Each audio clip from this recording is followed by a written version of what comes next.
एक बार एक व्यक्ति गौतम बुद्ध के पास जाता है और कहता है, बुद्ध, मैंने अक्सर लोगों को कहते हुए सुना है कि जैसा हम सोचते हैं वैसे ही हम बन जाते हैं।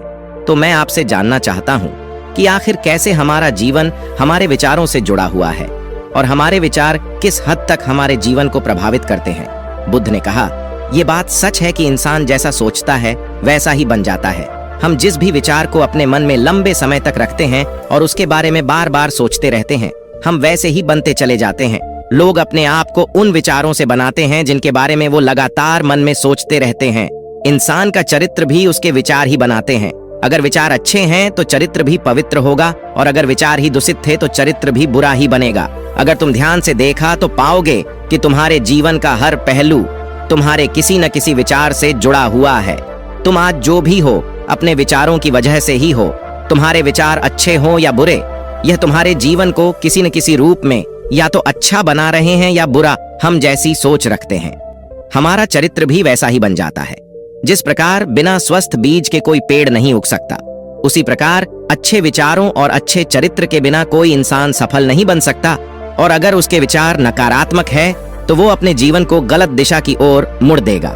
इसी प्रकार हम अपने जीवन में अपने विचारों और कर्मों के माध्यम से बहुत से बीज बोते हैं और उस बीज का फल या तो हमें दुख दे सकता है। क्या सुख? अगर हमने सकारात्मक विचारों के बीज बोए थे तो हमें सफलता और खुशी मिलेगी, लेकिन अगर वो बीज नकारात्मक विचारों की थी तो असफलता और दुखी हाथ लगेगा। तुम जिन लोगों को सफल और महान समझते हो वो लोग यहाँ तक ऐसे ही नहीं पहुंचे। उन्होंने अपनी विचारों पर नियंत्रण रखकर अपने चरित्र को ऐसा गठित किया था और इसी चरित्र के बल पर ही वो महानता की इस ऊंचाई को छू पाए। तो असल में तुम्हारे अंदर जैसे विचार हैं, तुम बाहर भी वैसे ही हो। अगर तुम्हारे अंदर दूसरों के लिए गुस्सा है, जलन है, नफरत है, तो तुम्हें बाहर भी वही मिलेगा। तुम्हें ऐसे ही लोग मिलेंगे जो तुम्हारे साथ यही करेंगे। लेकिन अगर तुम्हारे अंदर प्रेम है, शांति है, करुणा है, तो तुम वैसे ही बनते चले जाओगे और तुम्हें बाहर भी यही सब मिलेगा। और ऐसे विचार रखने वाले लोगों को सम्मान और प्रेम दोनों मिलता है।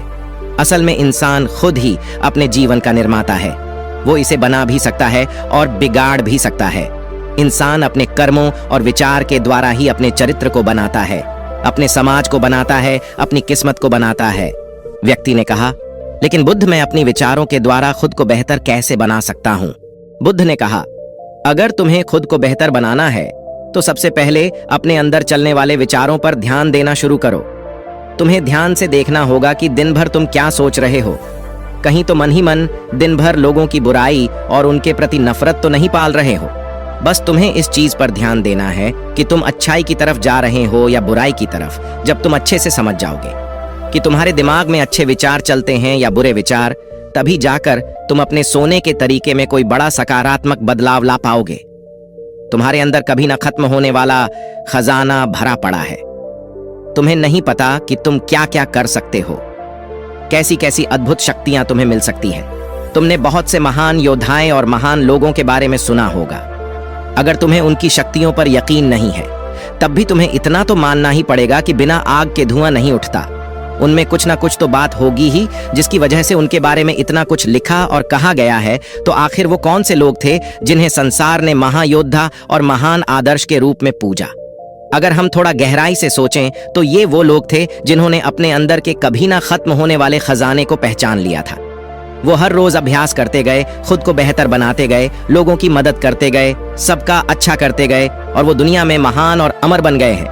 और अगर तुम भी ऐसा करना चाहते हो तो सबसे पहले तुम्हें अपनी विचारों पर ध्यान देना होगा। और दोस्तों, विचारों पर ध्यान देने का सबसे अच्छा तरीका होता है मेडिटेशन।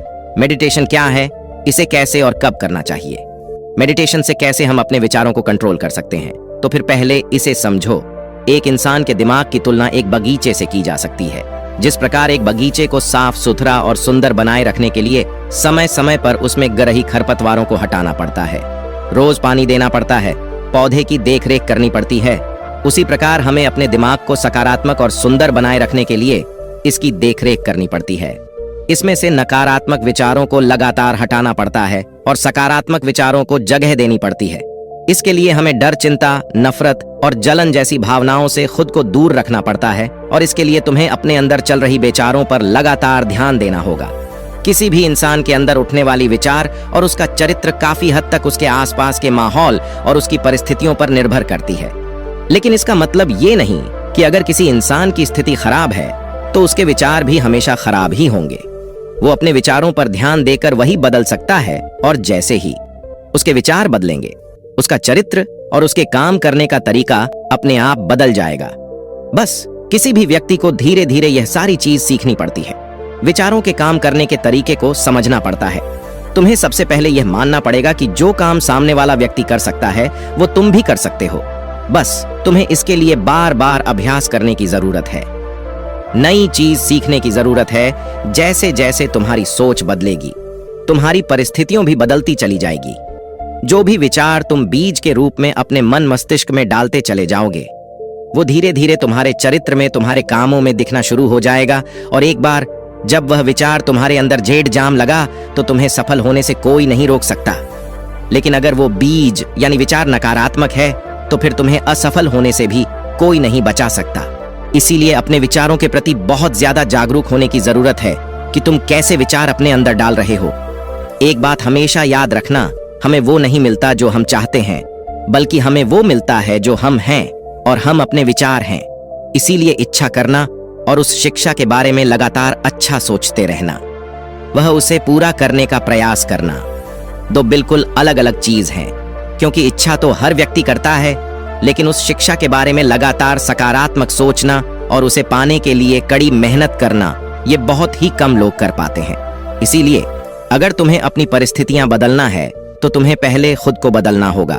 क्योंकि ज्यादातर लोग अपनी परिस्थितियां तो बदलना चाहते हैं, लेकिन वो अपनी सोच और काम करने के तरीके को नहीं बदलना चाहते। और अगर लोग ऐसे ही रहेंगे तो उनकी परिस्थितियां भी कभी नहीं बदलेगी।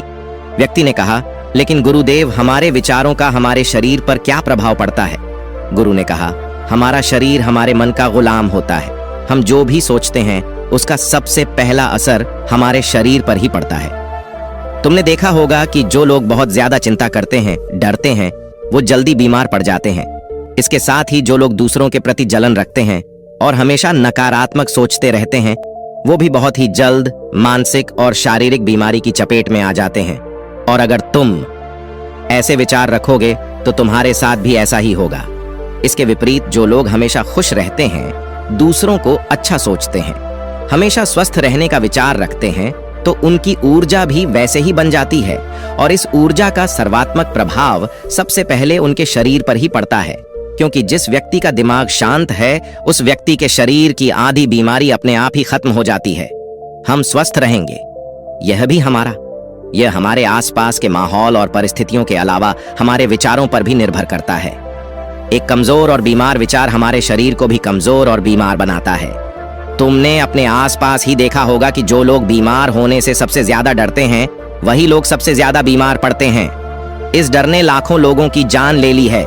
इसके विपरीत जो अपने शरीर के बारे में अच्छा सोचते हैं, खुद को स्वस्थ और मजबूत महसूस करते हैं, और जिनके विचार शुद्ध होते हैं, उनका शरीर भी वैसा ही बनता चला जाता है। हमारा शरीर केवल एक उपकरण है और हमारा दिमाग इस उपकरण को नियंत्रित करता है। जिस प्रकार एक अच्छा भोजन हमारे शरीर के लिए जरूरी है, उसी प्रकार एक अच्छी सोच भी हमारे शरीर के लिए बहुत जरूरी है। जैसे ही तुम्हारे विचार शुद्ध होंगे, उसका सबसे पहला असर तुम्हारे शरीर पर देखने को मिलेगा। एक शुद्ध और सकारात्मक दिमाग कभी भी तुम्हें खराब भोजन नहीं खाने देगा। इसीलिए सबसे पहले अपने दिमाग को सुरक्षित रखो, फिर यह दिमाग तुम्हारे शरीर को हर बीमारी से सुरक्षित रखेगा। अगर कोई बीमार और कमजोर व्यक्ति अपने शरीर को पूरी तरह से स्वस्थ करना चाहता है, तो उसे सबसे पहले अपने विचार और दिमाग को स्वस्थ करना चाहिए। उसे प्रकृति के संपर्क में रहना चाहिए, सूरज की रोशनी में रहना चाहिए, और एक पल के लिए भी अपने शरीर के बारे में नकारात्मक नहीं सोचना चाहिए। वो जैसा स्वस्थ चाहता है, उसे खुद को वैसा ही महसूस करना चाहिए और पूर्ण विश्वास रखना चाहिए कि वह वैसा बन सकता है। व्यक्ति ने कहा, गुरुदेव, अब आप मुझे ये बताइए कि हमारे विचार हमारे लक्ष्य को कैसे प्रभावित करते हैं। गुरुदेव ने कहा, जब तक तुम्हारा लक्ष्य तुम्हारे विचारों से नहीं जुड़ेगा, तब तक तुम्हें सफलता नहीं मिल सकती। कहने का अर्थ यह है कि सोचने को तो तुम हर रोज एक नई चीज सोच सकते हो कि आज मुझे यह बनना है, कल मुझे यह बनना है, या बाद में कुछ और बनना है। लेकिन जब तक तुम अपना एक लक्ष्य निर्धारित नहीं करोगे, तब तक तुम कोई बड़ा काम नहीं कर सकोगे। क्योंकि नियम यह है कि जिस भी काम को हम बार बार करते हैं उस काम में हम कुछ अद्भुत सफलता हासिल कर सकते हैं। व्यक्ति ने कहा, गुरुदेव, विचार और मन की शांति का क्या संबंध है? गुरु ने कहा, मन की शांति वह खजाना है जिसे दुनिया के 1% लोग भी हासिल नहीं कर पाते, और जिसने ये खजाना हासिल कर लिया वो इस दुनिया का सबसे खुशनसीब इंसान है। वो लोगों के भीड़ में सबसे अलग नजर आता है। ये कहने में जितना आसान लगता है, असल में ये उतना है नहीं। मन की शांति को केवल लंबे समय तक आत्मनियंत्रण के द्वारा ही पाया जा सकता है। जब कोई व्यक्ति खुद को और दुनिया को समझ लेता है, मोह और प्रेम के बीच के अंतर को समझ जाता है, उसके अंदर से नफरत, डर और जलन जैसी भावनाएं खत्म हो जाती हैं, तब जाकर एक व्यक्ति सच्ची मन की शांति को पा सकता है। और यही हर इंसान का अंतिम लक्ष्य भी है। एक अंदर से शांत व्यक्ति बुरी से बुरी स्थिति में भी खुद को नियंत्रित रख सकता है। जितनी मानसिक शक्ति एक शांत इंसान के पास होती है, उतनी और किसी के पास नहीं होती।